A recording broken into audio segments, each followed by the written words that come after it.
চলো আজকে তোমাদের সাথে শাহি চানা মশলার রেসিপিটা শেয়ার করি। আমি আগের দিন রাত্রে এই কাবলি চানাটা ভালো করে ভিজিয়ে রেখেছিলাম, আর সকালবেলাতে ভালো করে সেটা ধুয়ে কুকারের মধ্যে নুন হলুদ দিয়ে 4-5টা সিটি দিয়ে দেবো একটু।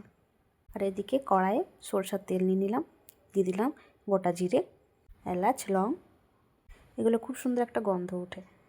তারপরে দিয়ে দিলাম কেটে রাখা পেঁয়াজ, ভালো করে ভেজে নেব। তারপরে দিয়ে দেবো রসুন, আদা আর ঝাল পরিমাণ মতো কাঁচা লঙ্কা আর টমেটো, এগুলোকে সব দিয়ে একটু ভালো করে কষিয়ে নেব। আর টমেটো দেওয়ার পর সবাই যেন একটু নুন দিতে হয়, না তো টমেটোটা বাকি জিনিসগুলোকে আর সিদ্ধ হতে দেয় না জলদি। দিয়ে দিলাম, তারপরে এগুলোকে একটা মিক্সির জারে নিয়ে ভালো করে পেস্ট বানিয়ে নেব।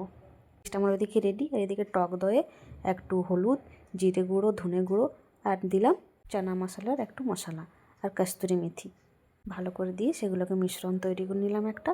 এটা কিন্তু আমার ঘরে বসানো দই, দোকানের দইও ইউজ করতে পারেন। ভালো করে মিশিয়ে নেবো একটু। এদিকে কড়াইয়ে দিয়ে দিলাম সরষের তেল আর গোটা জিরে, যে টক দইটা মিশলাম এখনই মশলা দিয়ে সেটা দিয়ে দিলাম, বাটি ধোয়া জল দিয়ে দিলাম। আর দিয়ে দিলাম পেঁয়াজ টমেটো যে পেস্টটা বানালাম মিক্সির জারে, সেটা দিয়ে দিলাম।